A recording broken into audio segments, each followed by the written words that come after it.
Olá, está no ar o Jornal da Câmara. O Legislativo Municipal aprovou nesta semana o projeto de lei que obriga a instalação de racks para bicicletas no transporte coletivo da capital. O documento recebeu 31 votos favoráveis na sessão plenária desta quinta-feira.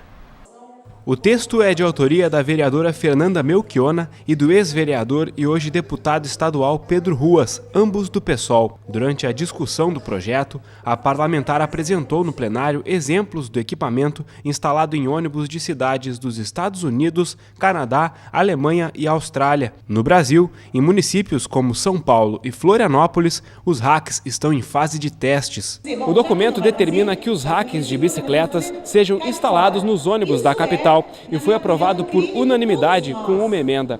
A regra ainda precisa ser regulamentada a partir das normas de segurança e mobilidade urbana. Segundo a autora do projeto, a regulamentação vai definir onde e como os racks devem ser instalados. Para pensar que tipo de rack é melhor, se é melhor na frente, se é melhor atrás, se é melhor nos biarticulados dentro, desde que não seja horário de pico para enfim, esturricar os ônibus. Poder, ter um trecho que a pessoa faça de bicicleta e depois integre com um modal super utilizado como é o ônibus é fundamental. Pode estimular mais gente a andar de bicicleta e mais a também andar de ônibus. 31 parlamentares votaram a favor da matéria. O vereador Paulinho Motorista, que atuou mais de 2 décadas no transporte coletivo de Porto Alegre, fez elogios à proposta. Tem muita gente que às vezes pega o ônibus na frente de casa e desce na frente do serviço. Até é mais tranquilo, mas tem muita gente também que tem que caminhar 4, 5 quilômetros às vezes para chegar até um ônibus para poder se deslocar para o seu serviço. Na volta, desce numa parada, desce no fim da linha, mais 4, 5 quilômetros caminhando para chegar à sua residência, ao seu lar. E para essas pessoas, sim, vai ajudar muito. Mais uma vez, gerou debate o projeto de lei que prevê a transferência do potencial construtivo de imóveis inventariados pela Prefeitura. A proposta começou a ser votada pelos vereadores, mas a definição sobre o texto deve ser tomada na próxima semana. A tendência é de que o documento seja aprovado. Entretanto, a inclusão de 12 emendas gerou debate entre os parlamentares. O temor é que as mudanças sugeridas possam descaracterizar a proposta original. A sessão plenária desta quinta-feira chegou a ser prorrogada, mas por volta das 19h, a falta de quórum adiou a sequência da votação.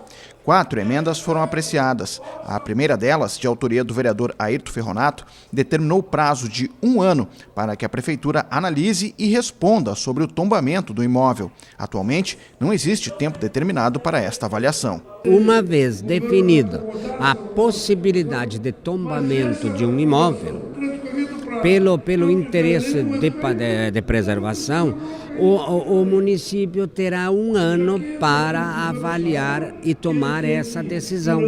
Porque o que existe hoje na prática em Porto Alegre é que nós temos imóveis, 4 mil imóveis aproximadamente, listados, eles não estão tombados, mas enquanto não há uma definição do executivo e não há tempo para isso, o imóvel fica ali e o seu proprietário não pode fazer nada a respeito disso.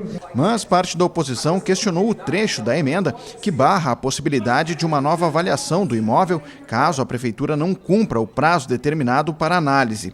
A vereadora Sofia Cavedon considera que a perda será para a cidade e não para o Executivo. Punição, supostamente a penalidade ao governo, por não avaliar imóvel, que é estranho, porque o governo pode avaliar, só que ele não pode repetir o mesmo parecer, será de o imóvel sair da lista de inventário.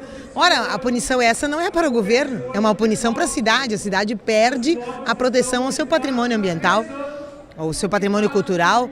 Então a punição tinha que ser multa ao governo para ele realizar a sua parte, Então nós votamos contra, porque a cidade vai perder em atrativo, em charme, em patrimônio, em identidade e em história. Mais uma vez, moradores do bairro Petrópolis e do 4º Distrito acompanharam a sessão plenária. As 2 regiões tiveram imóveis listados no inventário do patrimônio histórico e cultural do município. Nessa condição, as edificações não podem ser vendidas nem ter a estrutura alterada. O projeto, de autoria do vereador Mauro Pinheiro, da Rede Sustentabilidade, tira o ônus do proprietário e possibilita que ele receba pelo potencial construtivo do terreno. O projeto tramita na Câmara de Vereadores desde 2014. A sonegação de impostos foi tema do período de comunicações da sessão plenária da última quarta-feira. O Sindicato dos Técnicos da Receita do Estado apresentou aos vereadores uma simulação em tempo real do quanto o Rio Grande do Sul deixou de arrecadar em tributos desde o início do ano. 3 bilhões e 700 milhões de reais. Este é o valor aproximado que o sonegômetro indicava na tarde da última quarta-feira. A ferramenta foi apresentada no plenário pelo presidente do Sindicato dos Técnicos da Receita do Estado. Segundo Gilberto Silva, o indicador é uma estimativa com objetivo didático, mostrar para a população o quanto o governo perde em recursos a cada dia. Ele calcula uma sonegação anual e faz uma projeção a partir do primeiro momento do ano de quanto sonega dia a dia, como uma forma de conscientização do problema da sonegação na economia do Estado. Sempre que tem sonegação fiscal, tem burla à vigilância sanitária, tem a questão do contrabando, tem a questão do roubo de cargas, recentemente a questão do roubo de veículos também. Tudo isso, a sonegação sempre está ligada a outro crime e não a questão do investimento do gasto, o investimento dos valores arrecadados no serviço da população. Parlamentares de diferentes bancadas subiram à tribuna e apoiaram a iniciativa do sindicato. Na maioria das falas, críticas aos empresários que sonegam impostos. O vereador Bernardino Vendrúsculo, do PROS, lembrou o papel dos cidadãos na hora de exigir a nota fiscal. Segundo o vereador Airto Ferronato, a população precisa ter a consciência de que é o próprio consumidor quem paga os impostos. As empresas são responsáveis por incluir os tributos no custo dos produtos ou serviços e depois repassá-los ao governo. Na verdade, as empresas, essas instituições vendem seus produtos, produzem os seus produtos, mas, na verdade, quando vendem, cobram de quem adquire o produto o valor do imposto. Cabe àquele que recebeu esse valor cobrado repassar para o Estado. E quando se fala Estado, União, Estado e município. Portanto, o grande contribuinte é o consumidor. A sugestão de trazer o assunto da sonegação de impostos ao plenário foi da vereadora Sofia Cavedon. A parlamentar destacou o caráter informativo e educativo do período de comunicações. Nós não estamos só na crítica aqui na Câmara de Vereadores, né? Que as iniciativas que trazem soluções, que indicam onde estão os problemas, elas são valorizadas por nós. Há um sindicato que está fazendo propostas e ele diz, olha, com poucos mecanismos nós conseguimos recuperar muitos recursos para o Estado. E o mais interessante é que isso não penaliza, não há uma nova penalização para o consumidor, para a população, que a população já está pagando esses impostos em tudo que consome e esses impostos não chegam no governo, no poder público para pagar bem os professores, para garantir a saúde. A ocupação Lanceiros Negros foi tema de audiência pública nesta semana. No evento promovido pela Câmara Municipal, as famílias reivindicaram o direito à moradia. A reunião foi aberta pelo presidente da Comissão de Habitação, o vereador Elisandro Sabino, do PTB. Em seguida, ele passou a condução dos trabalhos para a vereadora Jussara Coni, uma das proponentes da audiência pública.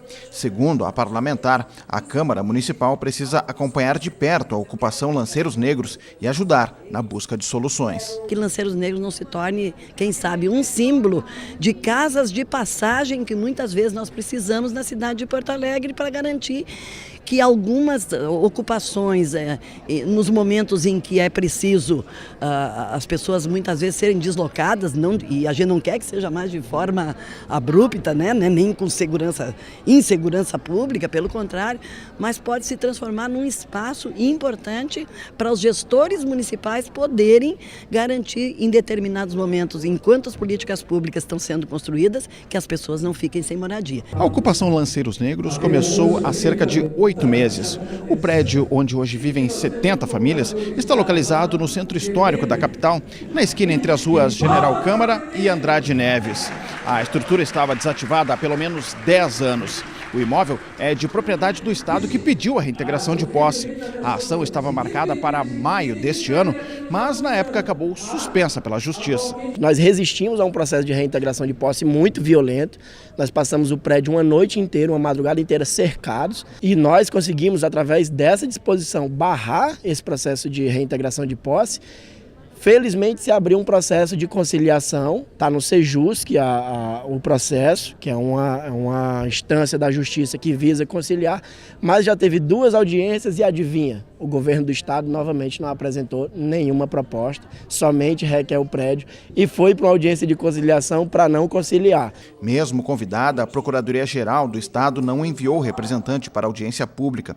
Por parte do município, a procuradora Simone Somenzi disse que a prefeitura acompanha a situação da Lanceiros Negros e que as demandas da ocupação serão analisadas. O município, como gestor do solo urbano, tem intervenção no que acontece nessa cidade e com esse viés, então, nós fomos convidados a participar do comitê que foi formado pelo Poder Judiciário de mediação de conflitos fundiários urbanos, não é? A casa de acolhimento é uma questão discutível, uma proposta que daqui a pouco de se levar para o município? Sim, isso é uma proposta que nasceu no âmbito do processo judicial, que será analisada pelo Poder Executivo. As outras proponentes da reunião foram as vereadoras Fernanda Melchiona, do PSOL, e Sofia Cavedon, do Partido dos Trabalhadores. Sofia sugeriu que o município solicite a cedência do prédio para criar no local uma casa de acolhimento. As 3 parlamentares devem acompanhar a próxima audiência de mediação no mês que vem.